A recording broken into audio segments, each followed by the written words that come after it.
Hey guys, so I just made my first video.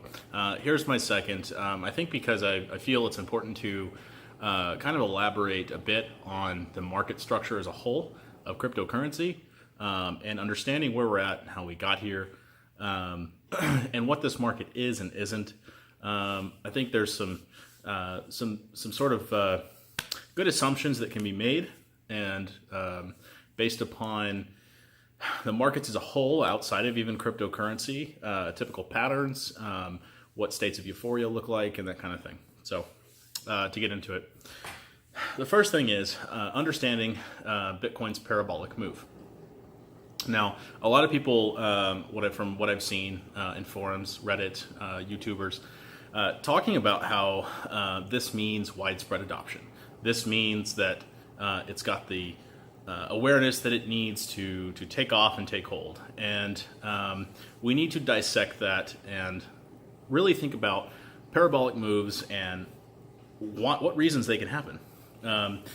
So there's a couple of reasons this parabolic move could have happened. The first one is to recognize is that in large markets like the stock market, there's tens of trillions of dollars moving around. So we're talking about a cruise ship of level of assets that you don't generally see parabolic moves, mainly because of the level of capital already infused, that it's just not easy to move that ship that quickly. It's just not really going to happen. The only way that has happened in the past is basically whenever there's been long established trends and it's taken years of euphoria. The main one to remember is the dot-com bubble. It took quite a bit of time to establish that upward trend with all that money. We're talking about $6 trillion before it finally popped. And so it took a while, and it was dramatic, as everybody remembers. So let's think about Bitcoin in that sense. Obviously, it's only a few hundred billion, which is pretty much nothing compared to worldwide assets and compared to the U.S. stock market alone. So it's a much more maneuverable ship, right? It can be turned rapidly. So what you're seeing in this parabolic move is either a couple of things, and you really need to think about this for yourself and decide what do you think.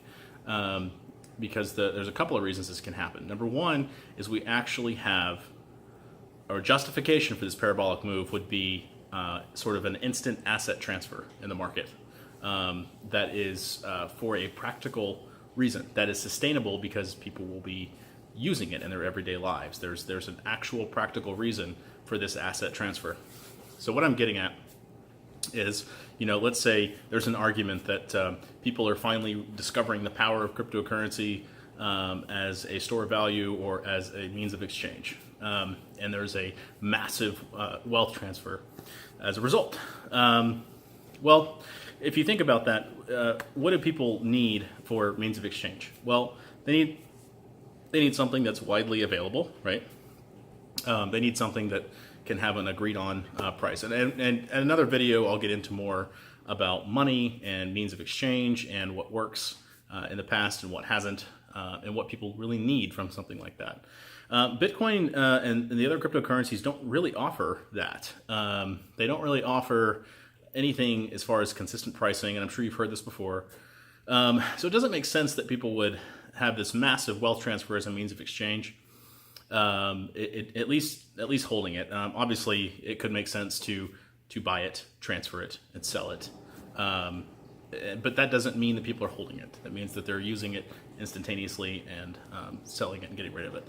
But that also doesn't make sense because Bitcoin's transaction fees has been as high as $55, $80, which only benefits the miners, really. It doesn't benefit anybody else, and nobody's going to want to use that as a means of exchange. So, the argument for this parabolic move being that there's been this instant wealth transfer from means of exchange doesn't really hold up in my mind, and I think that's why that's why that's not one of the reasons. The other reason that it could be is speculation. And clearly, I think that's what's going on. I mean, if you look at cryptocurrency as a whole, 98%, 99% of the projects out there don't actually have a product yet that's really being used. Most of them are white papers, and so this is a highly speculative market, meaning people are buying in now in hopes that these projects will develop and work and then be adopted and then be extremely valuable because humanity uses it as a whole. That's the idea. We're not there, obviously. So that, the speculation could be the only other thing in my mind that is causing this parabolic move. And, that's not sustainable when a good portion of the investors are retail investors that don't understand a lot of the products and a lot of the technology that's here.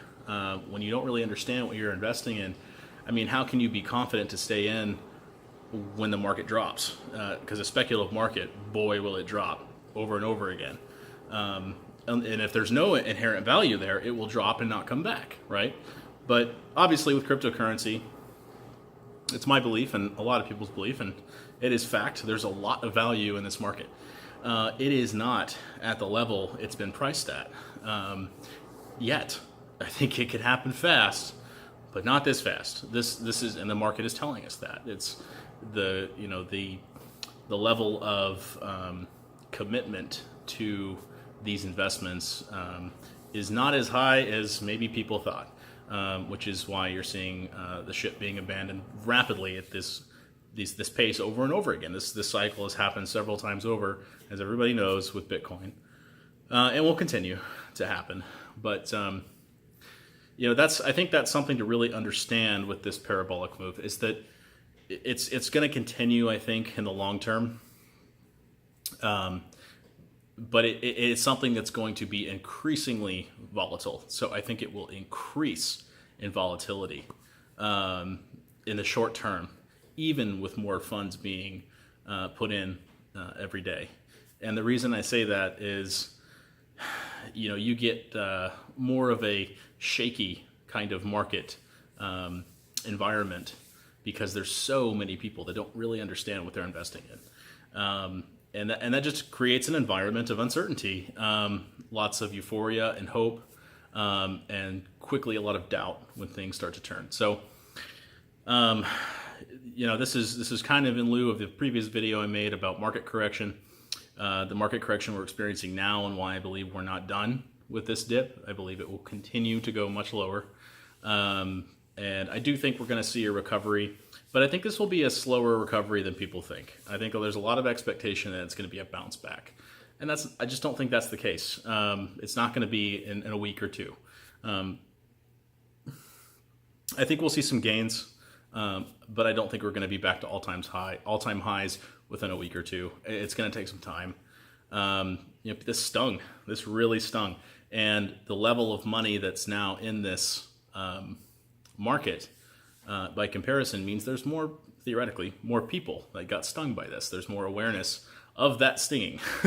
So it's something to really understand and not really have an expectation that maybe you've experienced some losses in this, and I know a lot of people have, that it's just going to rebound immediately. It's not. And it could take a long time because, well, it's so speculative. There's not many products that are actually, there's not many coins and development teams that have anything out yet. One of my favorites is Amisago. I'm invested in Amisago for a while, but that doesn't mean that they've proved themselves yet. They haven't. They've come up with a recent milestone and met that, which is great.